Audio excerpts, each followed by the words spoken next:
I started in financial services at 24 with no blueprint, no connections, no roadmap, no conversations growing up about money, wealth, or how any of this actually works. So today, I want to talk to you about that. I've gotten a ton of messages about share your story. How did you start in financial services? So here it is. Welcome to Mass Leaders Minutes with Ruth. Grab your coffee, grab your tea, and let's get started because you all have busy lives. So I started when I was 24, and my background had nothing to do with finances. Actually, I was raised in a very Latino environment, and money was not a conversation we had often. Actually, we didn't really talk about money because we didn't have a ton of money, so we didn't have much to talk about. I really thought that if I just worked hard, I figured out how this world worked. And when I started at 24, I walked into an office. I started as a receptionist. I wanted to learn about money, and I didn't really know what I wanted to learn. I just knew I wanted to learn. I was going to school at the time and trying to figure out what was next for me. And that's how my journey started. When you're first gen, and for me as a Latina, you don't just start a career, you enter environments your family has never navigated. So you're learning the job while also learning the culture, the language, the expectations, all at the same time. And nobody really explains that part. I remember I was learning back in the day how to send a fax. And so part of my day to day job was answer the phone, send faxes back when fax machines were a thing, which tells you a little bit about my age, and figure out volunteer so that you can learn what to do. And so as I navigated and entered these spaces, they were very new to me. We had clients that were very successful. We had clients that had recently lost a family member. And I started seeing, as they were sitting in the lobby area, I started seeing a lot of actual hard situations in people's lives. And part of the reason they were there is to talk about money and how that was going to impact them in the future. The first thing that hit me fast was that this industry is not just about numbers, it's about confidence. And if you didn't grow around money conversations, investing, wealth building, you feel the gap immediately. Not because you're not capable, but because you've never seen it before. As you enter spaces where perhaps the money conversation is new, you start feeling a little uncomfortable because your family, you're probably the first one to enter these spaces. You start questioning, am I saying this right? Do I sound like I know what I'm talking about? That's not lack of intelligence, that's lack of exposure. I remember the first time I started hearing terminology that I wasn't familiar with. I was used to a bank account, I was used to savings, checkings. Those were the three things I was used to hearing.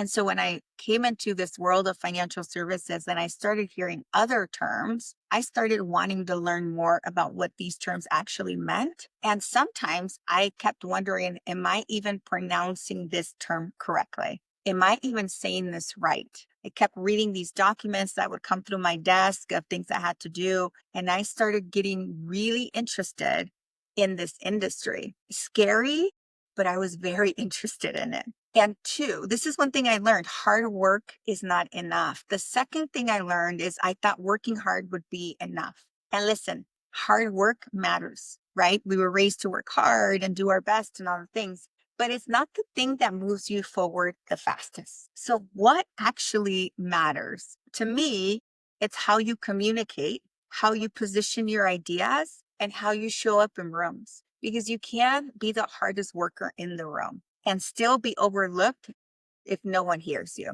And that's hard for first generation leaders because we were taught keep your head down, work hard, and be grateful, right? But leadership, especially when you're the first, requires something different. That's one thing I had to struggle with. I wasn't confident. And I have people that met me when I first started in financial services and know me now. And the first thing they'll tell you is my confidence is completely different. I walked into the office as a 24-year-old, kind of scared, embarrassed, shy, and also very insecure. because I was the first one to walk into spaces like this. I didn't have the luxury of having family members that I can look up to or talk to or say, hey, who works at a bank or who works doing this or who works in investments that I can call and say, I'm starting a job in financial services and I need help. So that was for me one of the most challenging things. Then the third thing that hit me is no one teaches you the room as a first generation leader. No one teaches you how to navigate rooms you've never been in. And trust me, that's hard. No one teaches you when to speak, how to challenge ideas, how to carry yourself with authority. So what do you do? What do? We observe, we overthink, you hesitate, right? Because we don't know what else to do. And while you're doing that, someone else with less experience but more exposure is speaking with confidence. So that's when I realized this isn't just about capability, it's about familiarity. And here's the part people don't talk about. When you're first, it's not just a career, it feels like everything is on the line. And you're thinking, I can't mess this up. I have to figure this out. I have to make this work. So every mistake feels bigger, every room feels heavier. But looking back now, what I wish I understood at 24 is this: I didn't lack confidence. I lacked exposure. And exposure only comes one way, by being in the room, even when it feels uncomfortable. So if you're in that season right now, here's what I want you to do. Number one, stop waiting to feel like you belong. Number two, speak before you feel 100% ready. And three, don't confuse discomfort with inadequacy, because they are not the same thing. You are capable and you are able. What you're scared of is not the fact that you don't know, it's the fact that you're the first, that you haven't seen this before, that no one in your family, your background has walked into the room you're about to walk into, that you're not scared to fail. Sometimes you're scared to be the first.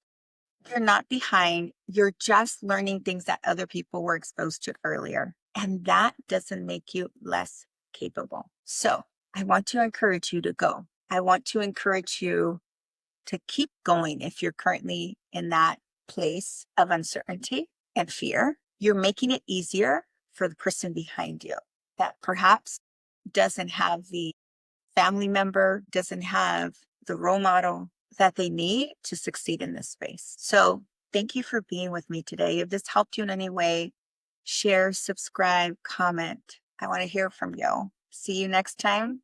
This was Minutes with Ruth, and this is the Math Leaders Community. Have a wonderful day. Adios.